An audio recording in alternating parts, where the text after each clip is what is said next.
Movie night is 5 weeks old, and here we are with the next episode, which is covering Gaslight. Gaslight? I always feel weird saying Gaslight. It sounds like such a yank thing to say in my accent, but nonetheless, Gaslight. That's the movie, 1994. No, 1944. Quite a difference there, about 50 years, if you believe it or not.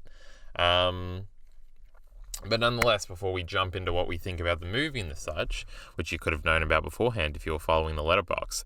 On the letterbox front, I did find a bunch of bread tubers on there to follow, so now I have some more information. Sometimes I get updates when they rate things. Sometimes when I click on movies, I see what they've rated things previously.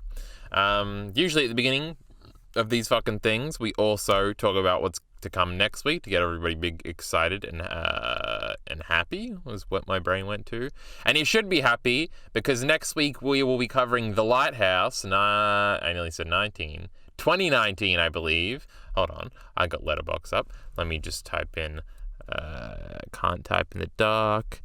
Lightthis. That's not it. Lighthouse.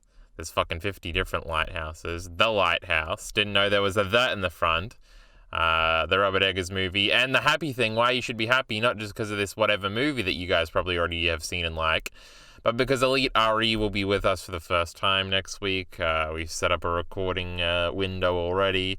Everybody's salivating. Everybody's excited.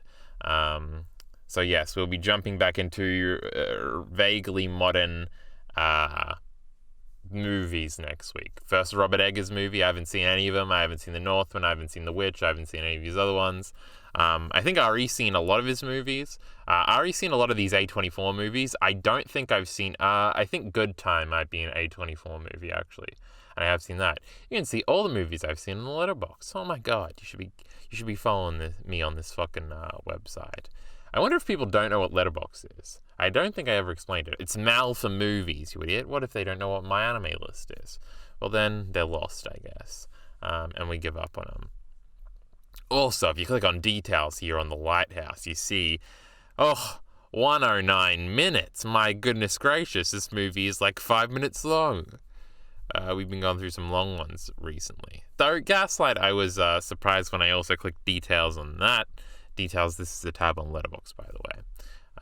It's 114 minutes. I guess, so it's not that much longer than the other one. But less than 2 hours. After Scarface, after Blonde, that was refreshing. Now to connect them, The Lighthouse is set here in the Letterboxd description, says in the 1890s. As Gaslight is also set in the 1800s. My god, it's all connected. Further connection, the lead actress in Gaslight is the same lead actress as Casablanca. Ingrid Bergman? I could say it better in my head. Saying it out loud was a little difficult. Nonetheless. Also, this is probably where the term comes from, I'm guessing. I haven't done actual research on that, but I'm pretty sure that's the thing to say about this movie. Now, there is a previous movie called Gaslight that came out 4 years prior in 1940, which I believe is the same story because 2 years before that, it was originally a play by some bloke. I was doing a little bit of reading about this on the wiki. But if you look at the Gaslight 1940, by the way, that's the last we're saying about The Lighthouse. We'll be here with Ari next week. But here, if we read the description on Letterboxd for Gaslight 1940, 20 years removed from Alice Barlow's murder, a thief looking for her jewels, newlyweds Paul and Bella. I thought it was Paula. But it could just be because he's a dumb Frenchman. Now, if we click on the other one and we hover over... Now, it is Paula in the 1944 version. And Bella, Malin. I feel like these names are different because, yes, it's Gregory, not Paul. Move into the very house where the crime was committed. Retired director B.G. Rogue. I don't think that was his name in the movie either. Worked on the Barlow case, is still in their area. So it seems like it's vaguely the same story. Aldoof, is this not an English movie, maybe? If I click on details, will it tell me this one's only 84 minutes? UK, it says, so no, it seems like it's I think this one's a Hollywood movie, right? Even though it's a Frenchman, yeah. Metro Golden Mayer, or whatever it's called. That's a fucking Hollywood thing. Also, last we're going to say on Letterboxd for a little while, Why we watched it was the cute Casablanca connection, which Scarface also had last week. I wonder if the Lighthouse will somehow have a fucking Casablanca reference. It's also in black and white from what I understand. My goodness, every movie we've covered on Movie Night so far, with the exception of Roger Rabbit, has been connected, I guess. Nonetheless, what was I talking about? Oh, the last thing to say on Letterboxd. Hold on, I want to check what Brian Cameron was the name of the police officer here. I wonder if this one's more accurate to the play or the other movie is. Now, this one I think has the version we watched has a 3.9. I just closed the tab, but if you right-click, you can go reopen, close tab. If you didn't know that, it's a nifty trick. It has a 3.6, so people seem to like Gaslight 1944 a little bit better. It has a Broe de Chanel 5 stars, so that's what initially I was like, I must have been clicking, because I like clicking through things on Letterboxd. I must have clicked on Casablanca, then clicked on the lead actress to see what else she was in, clicked on Gaslight, because it's probably relatively towards the top. It is right under Casablanca, is in her 5th most popular role. And I must have seen the Broe de Chanel 5 star, because she was one of the original people I was following on Letterboxd. But now I see the pop culture detective has also seen the movie, and that Taylor Williamson dude, who shit-talked blonde, so we don't like him, but who I'm following anyway because I recognized him on Letterboxd, gave it 4 stars. Now I'm inclined to agree with him, because I also gave this movie 4 stars. Can we finally talk about the film? Possibly. But you would have known that if you were following on Letterboxd. Perhaps we'll close Letterboxd now. And start referring to it. In terms of how long this video is going to be, I predict that it'll be a similar length to the last 2 and not the first 2 movie nights that we've created here. Created, made, recorded, whatever descriptor most aptly fits. My goodness, me and my words today. Short, that's what I just said. It'll probably be shorter. I don't have too many notes. In fact, this is the least amount of notes. I feel like there's a little bit more to talk about than the last 2 movies. Gaslight is an interesting one. 4 stars. I'm very tentative on this 4 stars. I'm very uneasy about how I feel about this one. It's... How do you even describe... It's not like, whoa, what a movie. How do you even describe it? The movie is so hyper-focused, I think, and so straight on... It's doing like one thing, and it's doing it very well. It's doing like textbook perfect. Basically in terms of building up the husband, who is... well, I don't remember his real name right now, but Gregory is what we'll call him. Gregory Anton. Some Frenchie. We usually do recaps at the beginning of these, which might be appropriate. But basically building him up as the gaslighter and having you be very, very, very frustrated with the situation and his manipulation of the lead girl, who is Paula. I can hear him saying it in my head in his goddamn French accent. He unironically sounds like Pepe Le Pew. Maybe that's what Frenchmen sound like. But yes, and his manipulation of her and her decreasing,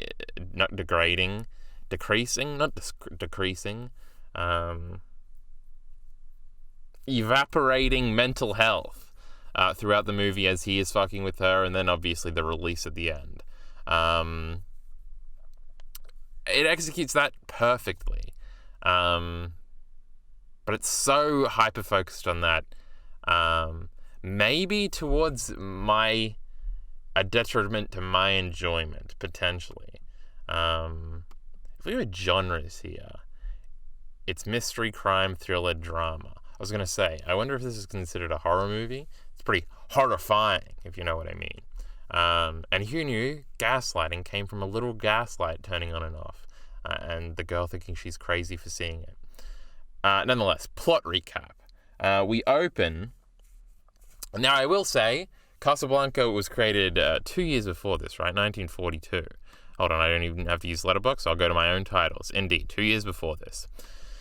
Casablanca felt much more modernly cinematic, I would say. There's something very special about Casablanca, the way it feels, the way it flows, the pacing, even though it's a long movie, even though there's a lot going on. Obviously, it's set in more modern times because it's set contemporaneously for the time in which it was made. Well, I guess maybe a year prior, but in the 40s, rather than this being about the 1800s. I don't think it's quite 100 years before, but also there's no like title card to let you know, and I always sometimes it's interesting to when you get confused on that. Like, I don't think the first time I watched The Godfather 1, I think I probably figured it out by the time I was watching Godfather Part 2, but I didn't realize it was a movie that was made in 1972 about the 40s. You should probably be clued in when Michael talks about being sort of a veteran, but like maybe the war finished like 10 years ago and he's still wearing the uniform or something. But the technology, well, like for a contemporaneous audience, and I mean contemporaneous for the time, which is kind of redundant. I don't mean contemporaneously as in now, but in 1972, obviously they would be able to tell it was from the 40s because the technology would be dated. But for me, I can't tell the difference between 70s and 40s cars and technology and things like that. So I didn't get clued in very specifically. Now, I think I might have known beforehand that it was, that Gaslight was set in the 1800s. But it would be interesting if somebody went in and probably was like, yeah, this is what the 40s were like now. No mention of the war, which is kind of weird, but maybe this is what things were like. But there is some dated technology, like some bloke has to go around and light street lamps. When I'm pretty sure by the 40s they had electricity or something. Maybe electricity was invented by then.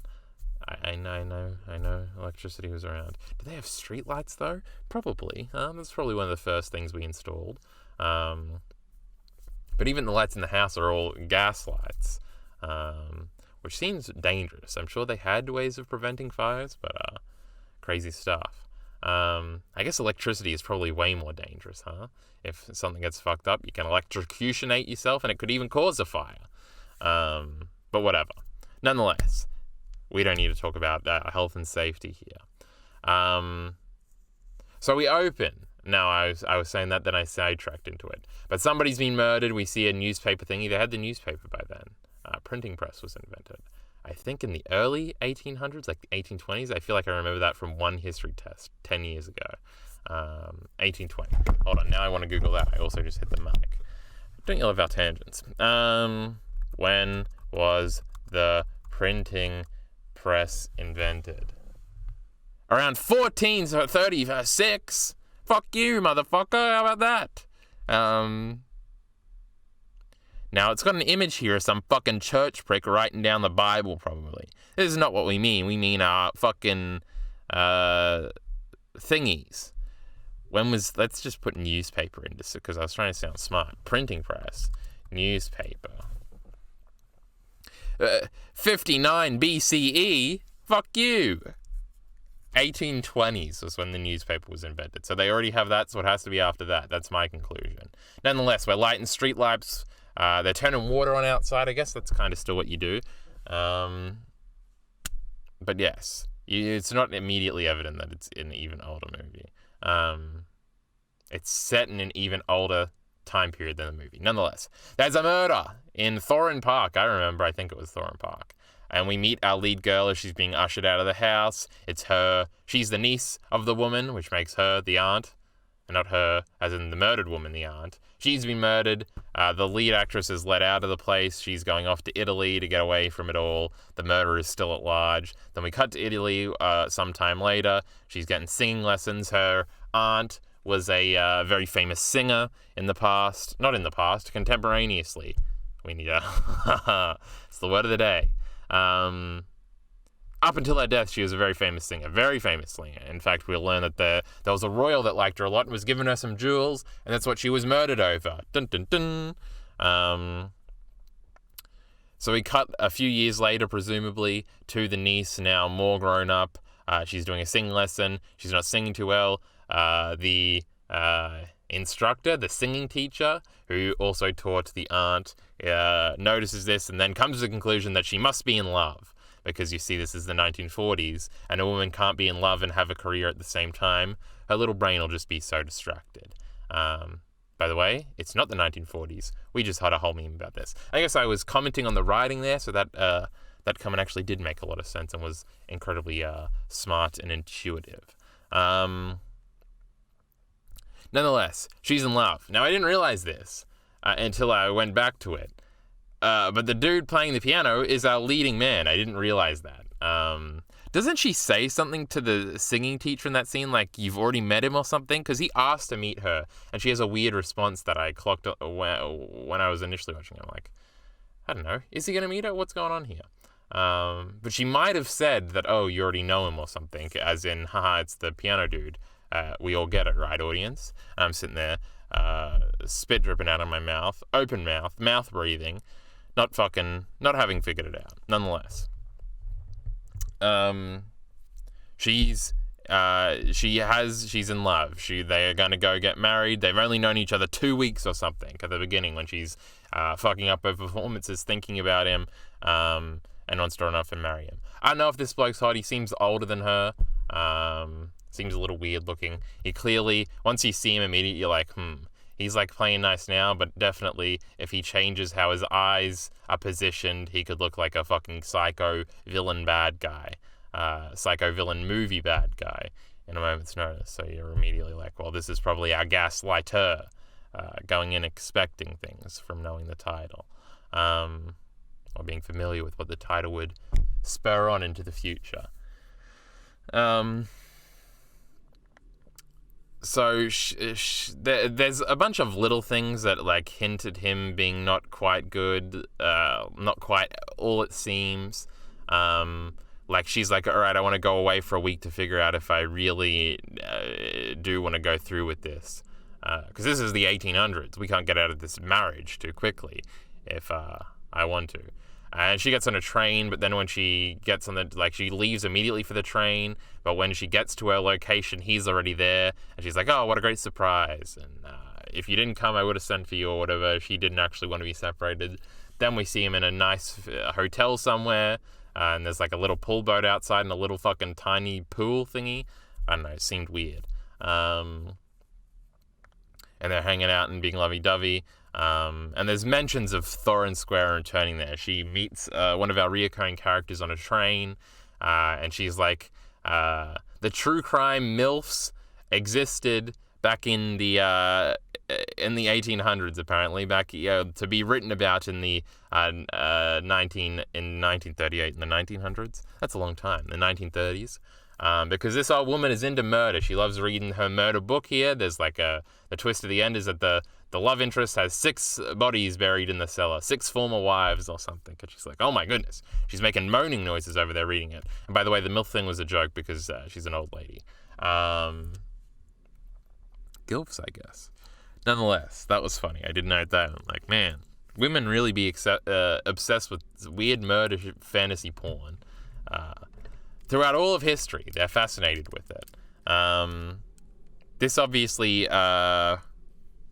makes our lead girl, Paula, a little hesitant, and then the old lady mentions that she lives in Thorin Square and that there was like a real life murder there one time, which is interesting because sometimes when you think about the 1800s or even the early 1900s, you're like, murder, that must have been happening all the time.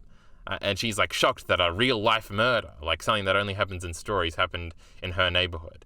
That was an interesting contextual thing where I'm like, the 1800s, I've seen that Let Me Know Jack the Ripper video. People are getting murdered every single night, constantly, everywhere, especially in London.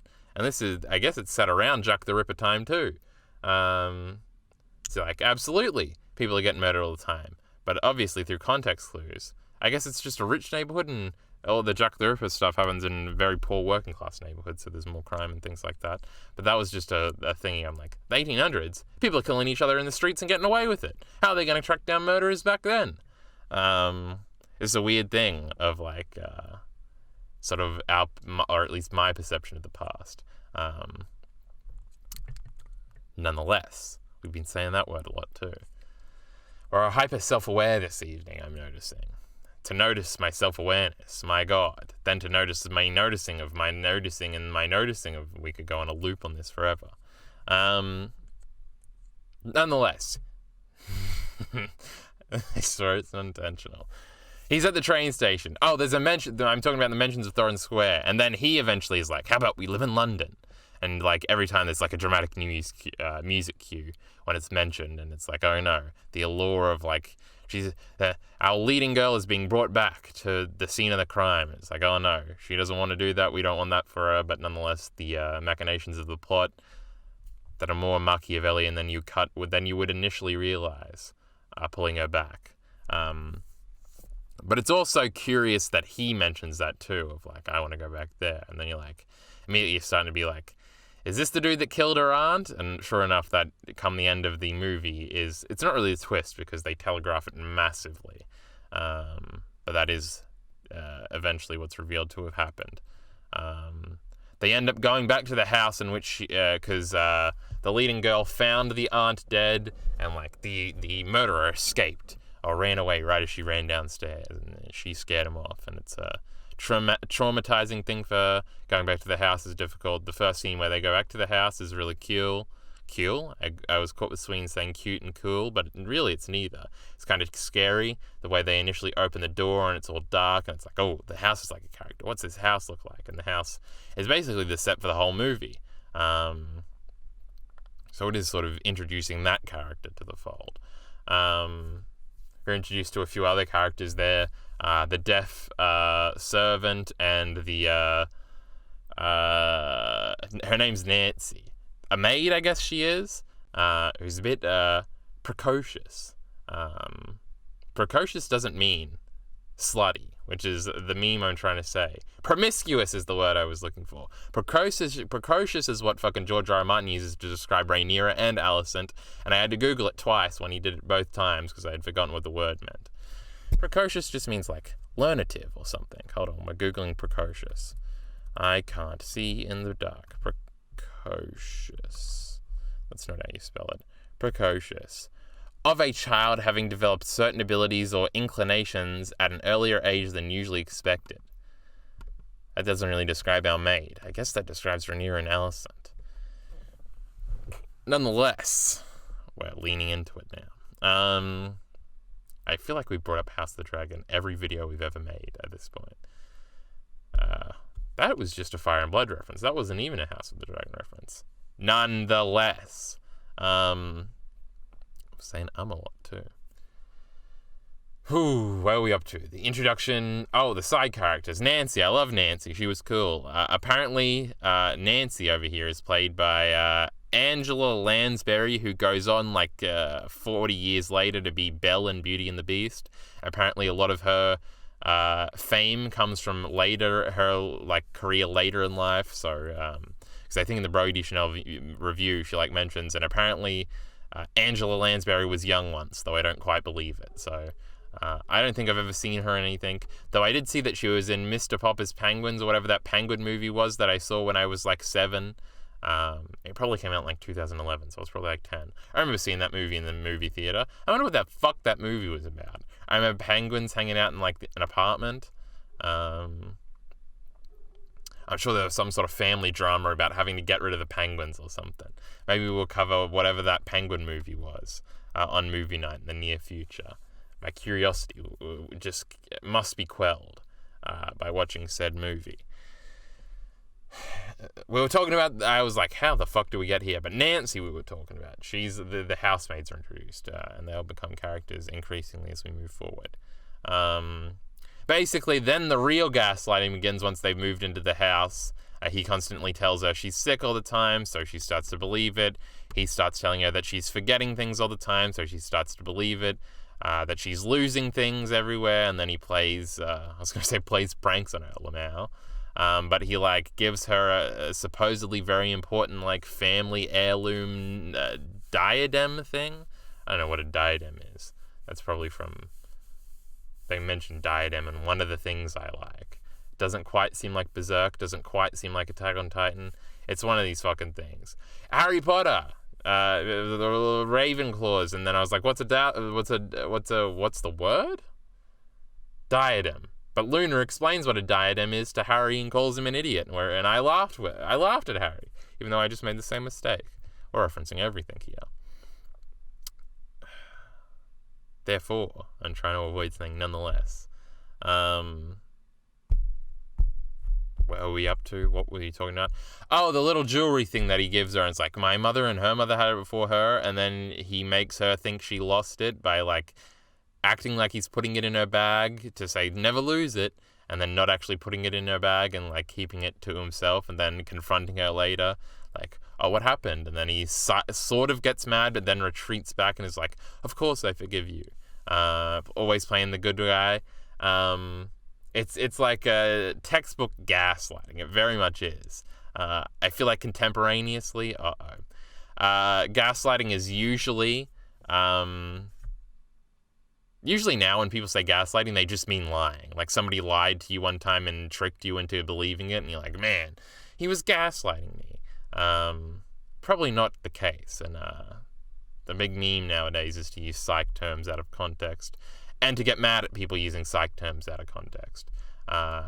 So obviously, the gaslighting word is probably the internet's new favorite word in the last like a year and a half or so to do this with.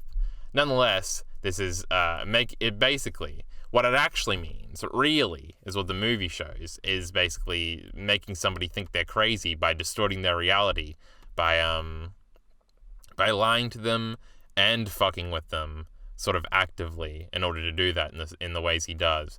Like there's a particular part with a painting that he's removed. A big part of gaslighting is also like embarrassing you in front of other people, so it informs, so you're not just getting like what's the opposite of validation, but validation of your craziness from just the one partner, but from everybody around you, because they sort of construct scenes to make you seem like the crazy one, or to make it seem like you are denying that you're crazy and accusing them of being crazy, which happens with the picture and all the and the two servants sort of like having a disdain for Paula. There's other ones where like they're just in a room and he has fallen asleep and she wants to put coal in the fire to make the fire bigger. I assume, I've never been around fireplaces. I live where it's fucking scorching hot. I assume you put coal in a fire to make it burn more? I don't fucking know. I live in Queensland. Where are we up to? Oh, and he like is like mad at her for doing it herself, and is like, you got to call the servants for these things. And then they sort of have an argument, and she's like, no, I just want to do it myself. And then she rings the thingy that you ring for the servants to come in, and then the servant comes in, I think it's Nancy in this scene, and asks, what do you want? And he's like, I didn't want nothing. Your mistress wanted something. So basically putting the blame on her for making her come all this way just to put coal in a fire, which is something they could totally do by themselves. But in actuality, she didn't want to do it and didn't want to burden the staff with doing it. But by the construction of the scene, it's played perfectly to make the Nancy dislike Paula. And it's just like, man, textbook manipulation of everything. This bloke is manipulating everything. Obviously, another big thing about gaslighting is isolation, by making her think she's sick and she never goes out anywhere, and then teasing her by saying, we're going to go to the theater tonight, but then pulling a thing on her where you pretend that she's done something wrong and then taking it away from her. This sort of builds up to her finally somewhat taking a stand and wanting to go to a party. And initially he's like, well, I already rang and said, or sent a letter and said that you're too sick to go. But then she's like, well, I'm going anyway. And he decides to go with her and apologizes. And he's always got a way to swing it so that he's in the right. It's very satisfying, or I guess the opposite of satisfying, to watch the build-up happen of him just getting the better of her at every turn, and her not even realizing that he's fucking with her, and actually thinking she's going insane. It's great to build him up as the evil bad guy gaslighter, and her to be this entirely sympathetic gaslight-y. Now this intersects with potentially the only subplot of the movie, which is the police dude, who is our knight in shining armor here. He has come to save the day. He starts to notice that things are off. He has a connection to the aunt too. He was a big fan of her back in the day. There's like a pair of gloves that like, oh, she has one, as in the aunt kept one in sort of, not a vault, but in a cabinet with all her prized possessions, and he has the other one that he shows at the end of the movie, and it's like, it's a cute little emotional beat of the story. But he does end up saving the day, and and he's at the party, and he's intertwined in a few things. It's interesting that gaslighting usually doubles as sort of potential male insecurity about their like girlfriend or wife, where it's like, why did you look at that man? But he would always back down and be like, oh, I guess it was nothing. After, like, grilling her, it's just great little manipulative things, like getting mad at somebody, then having a good resolution so they feel somewhat good about the interaction overall and still view you in a favorable light, but the criticism that you levied at them will still sit in their head and they'll try to avoid that behavior in the future to avoid the beginning of that interaction in the future. It's just incredibly well thought out in sort of the events and the situations they find themselves in. For the gaslighting. Nonetheless, our hero, the policeman, eventually saves the day, and the big... that's our first yawn, I'm pretty sure. The big blow-off scene at the very end of the movie is him breaking into the house. He figures his way into the house, gets around the servants, and has a scene with our leading girl, with Paula, and starts to validate everything she believes. And that's sort of the climax of the movie. Then the gaslight goes up again to show that the husband is going to be back soon, and then there's a confrontation with him, and they catch him at the end of the day. That's sort of the plot recap. We talked about things as we progressed there, so I wasn't entirely recap. There were many a tangent in between. The point is, the movie lives, I was going to say lives and dies, I guess that applies, in this interaction, in the gaslighting, in the build-up of the bad guy, the sympathetic girl, and then the shining white knight cop man. And it does it very, very well. There's a few things to talk about from here, which are sort of the interesting things to talk about. Sort of the dated aspect it's very interesting in a few aspects. Let's talk about gaslighting a little more. Now, it turns out that the husband, the bad guy, is the murderer of the aunt previously, but he's not gaslighting her to manipulate her into loving him or anything like that. He's just manipulating her so she'll to make her think she's crazy, so that doctors will think that she's crazy, so she can get interned in a asylum, so that he gets he then, because the house is technically hers because it came through her aunt, then he will get the estate legally, and he'll be able to search the estate for some jewels. Now, there's a scene earlier in the film where they sort of go to a museum thing and they see old royal jewels that are on display, and he sort of has this monologue, and he gets the glimmer in his eyes, and it's off-putting. It's like when his veneer breaks, one of the few times early on that it does, and you're like, man, this dude's real fucked up, is when he's doing this monologue about how much he lusts after these jewels. And then it's slowly revealed that the aunt had some royal jewels, because she was probably fucking one of the princes or something, or maybe even the king.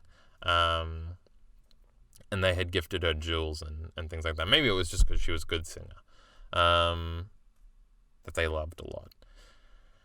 He wants the jewels as the point. He doesn't care about the girl at all. Whereas I think more contemporaneously, there's that word again, and this time I do mean modern times for you and I, gaslighting is sort of attributed not to somebody that has this Machiavellian scheme to steal your jewels or whatever, but it is just like interpersonal relationship abuse, where the goal is to just sort of have your partner do what you want them to do, even if you've got to trick them to get there. And it's usually more born out of sort of an insecurity that sort of is a subtext to this movie, but it turns out like the husband doesn't care about the wife at all and isn't like jealous of her potentially having a romance with this police dude. He just wants the fucking jewels. And it's interesting. I wonder if just like, sort of, again, to go back to the 40s sensibilities, when it was written, or the late 30s, I guess the play was written, it was just like, guys don't want to manipulate girls into staying with them. They can't leave anyway, or whatever. And things like that. It's sort of that mindset and this relationship dynamic that we have more contemporaneously. Didn't exist back then to be commented on. It would be interesting to see like a more modern, not like a remake or anything, but something that has textbook gaslighting in it, and what they would make the male motivation for the gaslighting be, because this is sort of like, this goes into the mystery and the crime factor of, oh, it's got the salacious murder and the salacious jewels. It feels sort of like an old schooly storytelling thing of like the treasure is the thing everybody wants at the end or whatever. I don't think you would find, I guess there are movies today where the motivating factor for the bad guy is just simply money at the end or something, or like the money that they just robbed from the bank or in diamonds or something. So I guess it's not entirely dated. But it feels a little dated, especially when it's jewels. It's like exotic jewels. But yeah, that's an interesting aspect of how the gaslighting is implemented. I think we should wrap up our talk about the plot, because there are some very interesting things come the ending. And it's not a twist or anything. Oh, I guess before that we should talk about the lack of twist. I wonder if somebody doesn't know the term gaslighting went into this movie, or maybe if you showed this movie to somebody by hiding the intro screen and the title from them, how quickly they would immediately know that the love interest is not to be trusted. Because knowing that it's about gaslighting and that this is our love interest and that this is probably the gaslighter going into it when you first meet him, immediately you start seeing the red flags. Like, we've only known each other 2 weeks, and she comments early on that I don't know anything about you. And besides giving me the Don Draper vibes, it was like, all right, well, he's manipulating her. I wonder what this is all for. And then later, like, he arrives at the train station. Like, is he stalking her? And at that point, I was more like, oh, he just wants this girl. Now, I guess the twist part is that he's doing this all for the jewels, because the jewels aren't like a MacGuffin at the beginning of like, and she had jewels. It's sort of really later that she had jewels, like not in the opening monologue. She was murdered and her jewels are missing or something. Well, obviously they can't be missing because they weren't taken. And nobody knows that she had the jewels. That's the main point. So yeah, initially you're like, oh, maybe he's just manipulating her into loving him or whatever. But that slowly develops. So I guess that's sort of the twist and sort of the intrigue, because the intrigue is never like, what is going on here? It's sort of like when you know there's footsteps in the walls or on the roof or something, like, oh, well, obviously it's him. When it's like, oh, somebody's fucking with the gas, it's obviously it's him. Now, the story, I think, does telegraph pretty obviously. Like, I don't think he can be, especially the scene where she starts reading the letter the first time and he freaks out when she mentions his real name instead of the fake name he was using, something Strausser or whatever. Even if you didn't know the term and were sitting in a play audience in 1938, I feel like you would start to clue in. And it sort of becomes a dramatic irony thing more than a twist of like, oh, who's the bad guy here? It's very obvious. You're just waiting for her to find out and her to be validated and the bubble to burst, basically.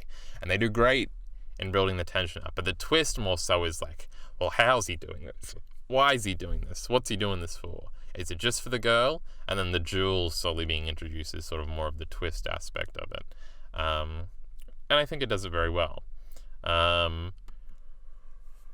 Let me check my notes, really. I've kind of been winging it so far. Me talking about all the connections since the first night. Gaslight was originally a play. There's a 1940 movie film adapting the play, and this is also another adaptation. Supposedly where the term comes from. Now, gaslighting is into some... Now, this is me talking about the gaslighting being for jewels rather than manipulating somebody in an interpersonal relationship like I just talked about. It sort of makes him more forgivable in the end. I guess this is what I was going into before I was going to check my notes, is that the most interesting stuff does happen right at the end, because there is a moment. Now, we talked about the blow-off scenes. Initially, when the police chief makes it to her and they start validating each other, that's a great scene of like her realizing what's been going on with her, them breaking into his desk, finding the note, finding the pendant and things like that. The next scene is the confrontation between the police officer and Gregory, our gaslighter. And that's a big blow-off. But then It's like, oh, the fight is on. This is the big climax of the movie. But then there's another scene afterwards where they're alone together. Our gaslighter and our gaslightee. He's all tied up from the policeman. He's waiting outside, but she asks for alone time with her. And that's kind of the biggest blow-off of the movie, because she sort of starts fucking with him, because he's like, there's a knife in the drawer. If you ever cared about me, cut me free and let me go or something. And she looks in the drawer and is like, there's no knife here, and she starts gaslighting him. And then she like holds the knife in her hand and is trying to convince him that it's not there, and he slowly comes undone by being like, that wasn't true, and saying things like that. But she sort of, she has a monologue at the end. Now apparently, Ingrid Bergman, man, fuck me. I swear I can say the name in my head perfectly. Apparently she won an Oscar for this movie, and I don't think she won an Oscar for Casablanca. My goodness. Though maybe she did. This monologue at the end is very good. She gets fierce. I'm righteous in my heart, watching you leave or something, without cutting him free. The monologue is very good. But then there's a moment after that, as he's being walked out, where he says, goodbye, Paula, and they sort of have a look, and it's sort of, he's sort of sympathetic come the end, and I thought that might be the most interesting thing in the movie, that at the end, they sort of make him slightly sympathetic now that it's all on the table, and that we're kind of meeting him for the first time. And he's not really that, well, he is Machiavellian in the terms of like, this is a crazy ploy, and takes a lot of intelligence to even attempt and to have pulled off very successfully for probably multiple years at this point. To then have him not be an evil villainess, I'll strangle you, murderer. There's also more context here that I realized halfway through this scene of like, oh, he's going to be executed for this, because they're going to find him guilty of killing the aunt and then trying to extort the niece, and it's like, man, this dude's going to hang or whatever. And that sort of adds a bit of levity of like, I'm not sure I want him to die, just for her to realize what's going on and sort of get her interpersonal revenge. So it sort of makes him sympathetic as they take him onto the chariot, the cop chariot, as he's being taken away. And it also gives a little more drama to that goodbye Paula at the end. It's like, he's saying goodbye to go die, I guess. And then the very last scene of the movie, which is a very abrupt ending, and I was going to say I feel like Casablanca had this, but it definitely didn't, because the last shot is them walking, and this is the beginning of a beautiful friendship, and it's all great. But the nosy old lady who we were talking about being into murder mysteries and true crime back in the 1800s, she's been trying to get into the house and trying to basically, she's nosy and she wants to know what's going on. She finally makes it in as the climax of the movie is happening to pay off that little storyline. And she goes onto the top window or whatever on the, not a veranda, verandas are on the bottom, balcony, I guess, where our main cop man and our maid lead, who is sort of, they've been teasing that they would actually be good together, and they start having some flirty dialogue up there in the last scene, and the nosy old lady comes in and goes, oh my, or something, like she's just seen. I don't even really understand what the implication is, and then it has a dramatic music cue, not dramatic, but a final music cue, sort of a victorious music cue more so. It's not like dun dun dun, it's like to end the movie. And I don't know, it just cuts away very quick to the end screen or whatever, because this is a fucking old movie, right? 1944. They have stills to cut to or whatever of text. Yeah, and it's sort of a weird end, and it feels like that final scene is wacky, because it's like she gets up there and what is she just oh, the real salacious thing is the potential love story that's going to happen now.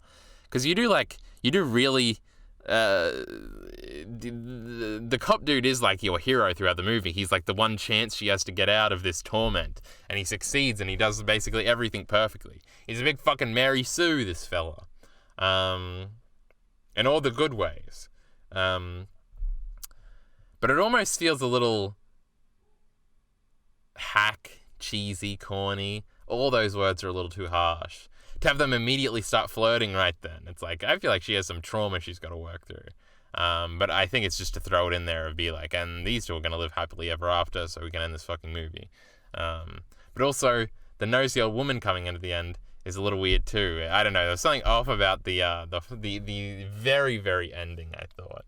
Though the stuff surrounding it, the final goodbye pour and things like that, I did think were very interesting.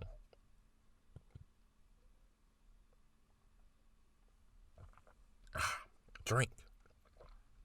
Because I really do think they build him up perfectly as like this evil, like you were so frustrated with this fucking man. You just feel so bad for the girl, for Paula. And to have, I don't know, it feels earned to have a slight moment of sympathy for him at the end. I don't know, it feels very good. It reminds me of how the Joffrey death is described in the book, where he's such a little shit the whole time, threatening to rape Sansa and just being general Joffrey badness.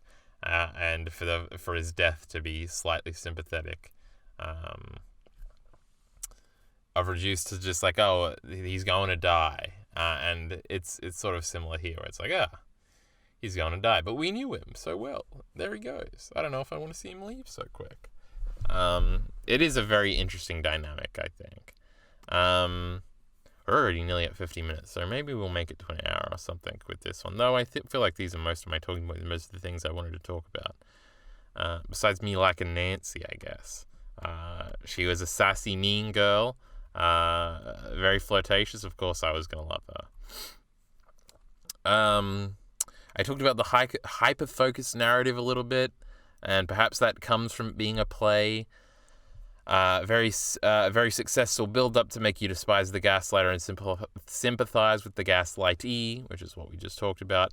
Oh, I guess we should talk about the little gaslighting motif of like all of the scenes, or not all of the scenes, I guess, but all of the sort of parts, if you were to break it into little sections, end with sort of a fade out that replicates, that looks like a fire going out, or like you're turning off a gaslight.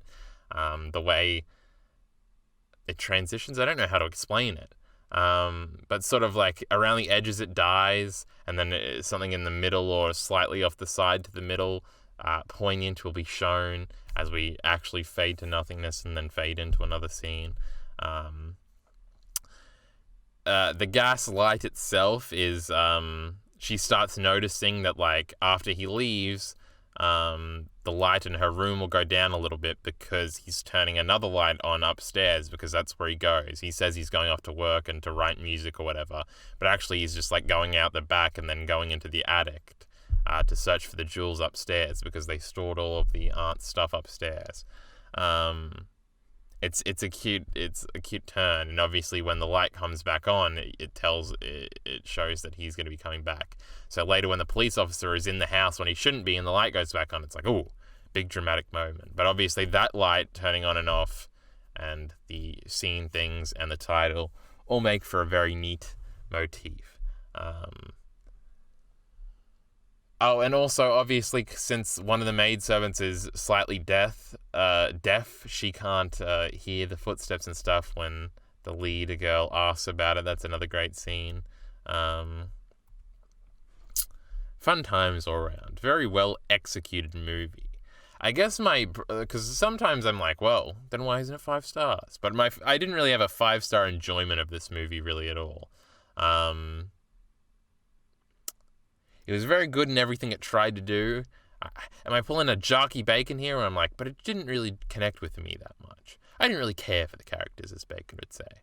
Though I did care for the characters. I know there was nothing that stood out viscerally, and I was like, yeah, this is my shit. I love this stuff. Because so far we've had Blonde, which was a very me movie, but not a very everybody else movie. It's still got a 2.1 or whatever on Letterboxd, and it's the best movie we watched on movie night so far. It's the only one I gave an outright 5-star and didn't question at all. Casablanca is the second best movie, and also the second movie we covered. I gave it a 4.5 initially, thinking that the second half wasn't quite as good as the first 50 minutes or so. But now it's a fucking 5-star. We're not giving the As Time Goes By fucking movie. Fucking 4.5 stars. Fuck you. So, and also everything about Casablanca, there's a swagger to it. It's sort of got the presentation, the decor of that sort of 40s aesthetic, and them at the nice place with the fucking table, not mats, table sheets and everything. And man, it's just cool the whole way through. And I'm like, I can fuck with this shit. I like it a lot. What did we do third? Roger Rabbit. Had a little bit of that, but it, I don't know, it was a little, the climax wasn't good. Maybe this and Roger Rabbit suffer similarly of my expectations perhaps being a little too high. I thought Roger Rabbit would be a little funnier because I thought it would be a little bit more like the Looney Tunes cartoons that I really love, but it wasn't as funny as them. Though I still really like Roger Rabbit. I gave it 4 stars. Scarface didn't really connect with me at all. I thought it was a little weird at points, and that ended up getting 3.5 stars, and I think today I changed it to 3 stars. I'm going to be the hot take guy when Scarface is ever brought up in a conversation. I'm going to be like, man, that shit ain't that good. I like being that with the Goodfellas crowd already, so I'll continue with Scarface, I guess. With Gaslight, maybe it's because I saw the Bro Edition 5 stars, so I'm like, man, this is going to be sick. Maybe I thought it was going to be a little bit more trippy, because it's like Gaslight. She's going to have crazy sequences where she thinks she's going insane. But besides the Gaslight going on and off transitions and fade outs from scenes, there wasn't anything that truly like impressed me visually or from like a filmmaking standpoint. Everything that's super great about it is the character dynamics and the way the plot and the build up and payoff. I don't know. There's something about it that didn't quite connect, I don't think.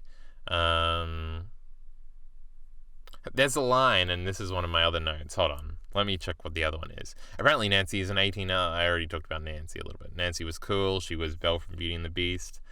Most of her fame came from when she was older. I also like the way she spoke. I don't know. It was very sort of caricature, obnoxious British girl, but I thought it was good. Her relationship with the other, like, constable cop man was cute. I liked all that stuff. The other cop, the main cop, our hero, our knight in shining armor, our white knight, has a line where he says, like, you're systematically being tricked into being out of your mind or something. There's something about the delivery of that line, and this is entirely because we're watching it in 2022 and we all know what gaslighting is and we're kind of frustrated with the use of the word, that it comes off pandery. And it absolutely wouldn't have, and it doesn't in the context of the narrative. It wouldn't have in 1938 when the play was first coming out, assuming that line is in there. And it wouldn't have in 1944 when the movie came out. It probably wouldn't in 2016. But there's a weird thing where something's like so obvious and you sort of like that it remains unsaid, and then to say it sort of feels like it's not even just like the, oh, so obvious, exposition dump, you're insulting the audience's intelligence type thing. It's just sort of the, I don't know, there's something weird. I feel like I've been having this phenomenon in wrestling a lot. Let's make a wrestling fucking analogy here, because fuck it. The Acclaimed are a big act in AEW right now. And they were really cool when they were underground and on the come up. And now that they've gotten really popular, the last few segments they've had have been pretty cringe and pretty bad, and they're sort of getting away from what made them good in the first place by relying on Billy Gunn, who somehow everybody is convinced is the reason we like this group when he's anything but. Like, everybody likes Max Caster coming out and rapping and saying wacky, controversial things. That's what the Acclaim is cool for, and Bowens can work. And Max is big. We like him. He's cool. He's got a swagger about him. But there's this Billy Ash shit and this fucking Swerve nonsense, and it's like, what the fuck is this shit? And it's sort of when it was unsaid, I guess it might just be when it was cool and underground, I liked it. But now that I see the people, like these fucking morons lacking it, I'm like, man, I don't want this to reflect badly on me. This is pathetic. I don't like this anymore. Or it feels pandery, I guess, is what I'm saying, especially with the Acclaimed situations. Like, we got the fucking shirts now, and everybody does the chant, when it felt really cool when it was organic at All Out, and now it's just like every crowd is copying it, and you're like, man, this is pathetic. It makes my skin crawl a little bit. And this line, through no fault of its own, had that sort of effect. Or it's sort of like, yeah, that's obviously what's happening. It feels pandery. It's like, you're being gaslighted, queen, and that's not good. And it's like, yes, everybody agrees with this. I agree with this. But to say it in those particularly unself-aware terms, there's something about it. I'm not criticizing the line at all because, again, this is only because of the term becoming overused now. It's just an interesting feeling I got from that line, and I've been having it a lot recently. And I think the obvious example is the wrestling acclaimed example, but there's other stuff too. I've just thought of a line I liked from the cop is when she almost falls back into being gaslighted again after she has this initial scene with the cop where the husband comes back right afterwards, and he's like, and she starts thinking, maybe I dreamed that the cop man is here, and then we didn't see him walk back in, but he's in the doorway and he says, was I perhaps part of that dream or something, Mrs. and whatever her last name is. I remember the first name is Paula. There's something about that in the realization, and we see the gaslighter in his face, and he realizes he's fucked, and she's been validated, and the look on her face as we cut to a shot of that. All of that stuff was, that moment particularly was fucking sick. I feel like we've run out of things to say, but I also feel like I've said nothing. We're nearly an hour in, we're about 56 minutes in by my recording, which is probably about 54 for the YouTube video. So we must have said something in here. I feel like for this one, there really is very little insight to give, or it sort of is something that unfolded, and I have nothing to comment on. I'm like, yep, the execution of what they were going for is pretty fucking spectacular. The description of the term, it hits on so many great little descriptive things of ways people are manipulative, and when it's like constructed in this order can be part of this master plan. I thought the final goodbye at the end was cute. I feel like the performances might be remarkable in their unremarkableness, in the fact that, like, you don't think you're watching this great performance. It sort of feels like a very natural interaction, perhaps. Like, her winning the Oscar for this, like, there are a few moments where she sort of has explosions, which is actually in a scene I hadn't mentioned yet, like when they actually do end up going to the party, and he makes a scene about how his watch is missing, which is another thing where he fucked with it and is blaming her on it, and she sort of has a breakdown in the middle of everybody, and sort of the awkwardness in that scene. That's a great little piece of acting. Obviously the monologue at the end, there might be something a little bit sudden at of the monologue at the end, where suddenly she's been very meek throughout the whole movie and she has this explosion. Perhaps there needed to be a little bit more build up to that, maybe. And maybe that's why the ending shot of him... Well, fuck me, everybody. I wasn't paying attention, and my fucking laptop ran out of recovery or recording space or whatever the fuck. So the last 5 minutes of shit that I was saying got cut off. Luckily, we were winding down. If it had been like 30 minutes in, it had cut out, I would have video gamed myself, if you know what I mean. But I was talking, I believe, about her explosions and moments of exploding and acting. I don't remember if I had said the part about her winning the Oscar and whether or not I thought she deserved it. I know I mentioned the Oscar at the beginning of the video, but I went into a whole thing about maybe she deserved it, maybe she didn't. I slowly started to convince myself she probably did, because it was a very good monologue at the end, and sort of her having moments of explosion. I was going to mention the scene at the party, because I think I say before the cut that you just heard. Like the scene at the party where she has a big emotional sort of, I don't know if it's an explosion, but an emotional outburst at the party and places like that. Fuck, I don't remember exactly what I said before that. I just went back to listen to the very end and where it cut off. But we were wrapping things up, right? I feel like I went to do an outro and then thought of something else, right? Oh, was that all cut out? It was 57 minutes long. I don't know what's happening. So I don't remember what I said. Did you miss my part where I looked up Gaslight video essays and we had a laugh because it didn't come up with the movie, and then I put in Gaslight film video essay and still nothing came up? I talked about how there's probably not that much talk about this movie that I can engage with. Not a lot of not dialogue. What do you call it? Discourse is what you call it, to engage with. Nonetheless, fuck me. God damn it, why did the recording fuck up? I was just about to do an outro, and then because I was tabbing over, because I was Googling things, so you probably didn't see the video essay part. And then I go in, and the big red message is up. Insufficient recording space or whatever. Fuck me. Nonetheless, I think we are wrapping things up. Oh, there was also a Gaslight video that popped up. Not a Gaslight video, the Lighthouse video that popped up. So maybe there's gaslighting in the Lighthouse.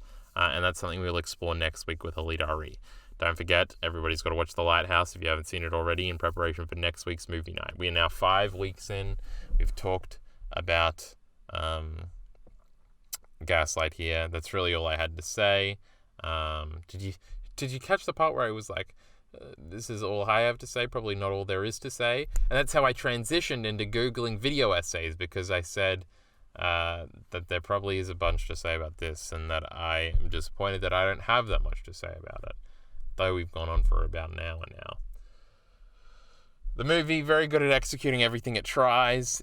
I don't know, there's something missing, though, that makes it a super special movie for me, individually. And it's interesting to try and explore what those things are, and that's what we're trying to do with movie night. Construct taste, explain taste, think about taste, and we'll continue that next week. EliteAri will be here, don't forget, that'll be exciting. This is the most awkward end to a video now, because I don't know what I wrapped up and what I didn't wrap up, if we're going to be leaving people with a weird sense of unease or unfulfillment at the end of this video. I don't know. Well, I've addressed it, so you can't complain about it in the comments. Maybe I should have kept it all fucked up, and then maybe we'd get some comments on these videos. Nonetheless. I think... Whoa, did you catch the last nonetheless? I guess that was the last nonetheless. But now that's the last, that word. It could go on in an infinite loop if I didn't stop myself just now. I think this is where we say the outro. Gaslight, 4 stars, I guess. Did you hear my whole monologue about maybe it could be more, maybe it could be less? That was the whole thing I did at the end.